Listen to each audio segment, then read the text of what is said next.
O menino que desapareceu no ar.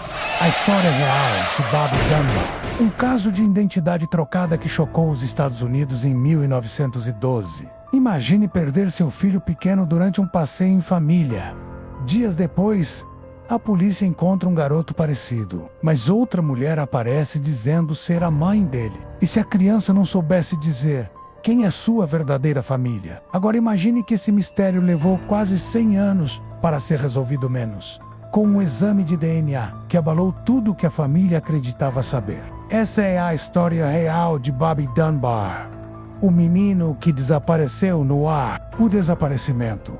Uma tarde no lago era 23 de agosto de 1912, em Louisiana, Estados Unidos da América.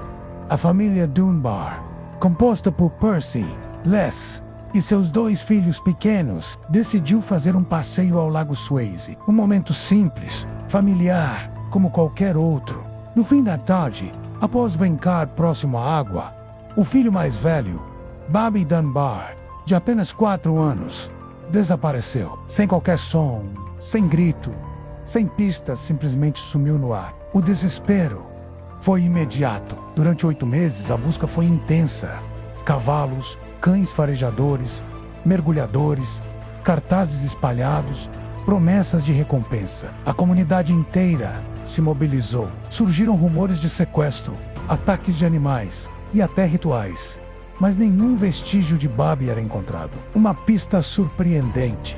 Então, em abril de 1913, quase um ano depois, surgiu uma pista. Um homem chamado William Cantwell Walters fora visto viajando com um menino de aparência semelhante a Bobby, no Mississippi. Walters era um andarilho, afinador de pianos, e viajava constantemente com um garoto identificado como Bruce Anderson. As autoridades o prenderam sob acusação de sequestro. O menino foi levado até a delegacia Leslie Dunbar. A mãe de Bobby menos foi chamada para reconhecê-lo. Mas aí, o impensável aconteceu. O reconhecimento dividido. No primeiro encontro, Leslie Hesitant, ela disse que o menino estava muito diferente. Magro, sujo, com sotaque estranho. Mas no dia seguinte, após dar um banho e olhar mais de perto, ela declarou com certeza: "Esse é meu Bobby. Eu reconheceria esses olhos em qualquer lugar." A polícia fechou o caso. O menino era Bobby Dunbar. William Walters foi preso por sequestro. Fim da história. Nem de longe. Ei, Outrame! Enquanto Walters era julgado, uma mulher chamada Julia Anderson, do Mississippi, apareceu. Ela afirmava ser a mãe biológica do menino, que se chamava Bruce Anderson, menos filho dela com um homem que havia morrido. Julia explicou que havia deixado Bruce temporariamente com Walters, que era amigo da família, para poder trabalhar e sustentar os outros filhos. Julia foi levada para ver o garoto. Em um momento desconcertante, ela também hesitou, talvez por estar abalada. Talvez porque o menino estava diferente. Talvez porque a pressão fosse gigantesca. "Acho que é meu filho", disse, em meio às lágrimas. Mas essa incerteza foi fatal. A opinião pública condenou. O tribunal considerou a versão dos Dunbar mais convincente. A guarda da criança foi dada à família Dunbar e Walters foi condenado por sequestro. Julia voltou humilhada para casa, sem o filho. Walters, que jurou até o fim que não havia sequestrado ninguém, passou 2 anos preso antes de ser libertado em apelação, mas o estrago já estava feito. A nova vida de Bobby.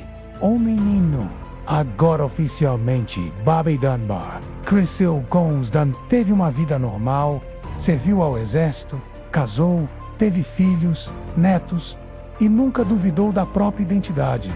Durante décadas, a história foi contada como uma vitória da perseverança. Uma mãe que encontrou o filho perdido, mas entre os descendentes dos Dunbar e dos Anderson, as dúvidas nunca desapareceram. Alguns membros da própria família Dunbar questionavam detalhes. Por que a mãe biológica teria aparecido? Por que a hesitação nas identificações? E se aquele menino não fosse Bobby? A resposta só viria quase um século depois. DNA. A verdade que ninguém esperava em 2004.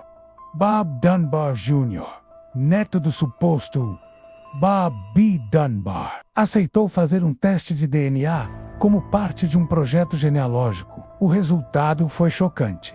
Não havia nenhum vínculo genético entre Bob e a família A criança, criada como Bobby Dunbar, o menino resgatado em 1913, era na verdade Bruce Anderson menos o filho de Julia.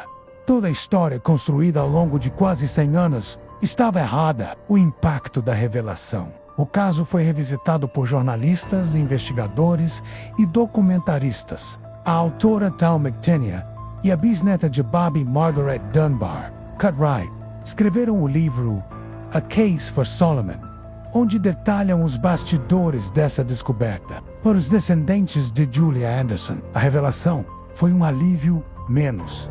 A mãe havia falado a verdade o tempo todo, mas ninguém acreditou nela. Para os Dunbar foi um choque emocional e histórico. Aquele menino que criaram como filho neto Ibis nunca foi Bobby. E o verdadeiro Bobby Dunbar jamais foi encontrado. Mistério sem fim. Mais de um século depois, o desaparecimento de Bobby Dunbar continua sem solução. Teria se afogado no lago, foi levado por alguém e criado em segredo? Ou poderia estar vivo em algum lugar naquela época, sem saber sua verdadeira origem? Sabe, o caso permanece como um dos maiores mistérios de identidade da história americana. Não só pelo desaparecimento, mas pela luta emocional de duas mães, menos ambas convencidas de que aquele menino era seu filho. É uma história que mistura tragédia, justiça falha, amor materno, erros judiciais e, por fim, a verdade revelada pelo avanço da ciência reflexa ao final. O que mais assusta nessa história não é apenas o desaparecimento, mas o quanto todos puderam acreditar em algo por décadas, construir vidas inteiras sobre isso, e no fim, tudo era baseado em um erro. A história de Bobby Dunbar nos mostra como o tempo, a emoção e o julgamento público podem moldar a verdade, até que a ciência venha e a desenterre sem piedade. Se você gosta de histórias reais que parecem ficção, de mistérios que desafiam a lógica e de casos que abalam as estruturas da verdade, então siga o canal e ative as notificações. Toda semana, novas histórias impressionantes como essa, você não vai querer perder. Curta, comente o que achou desse caso e compartilhe com quem ama um bom mistério. Até a próxima!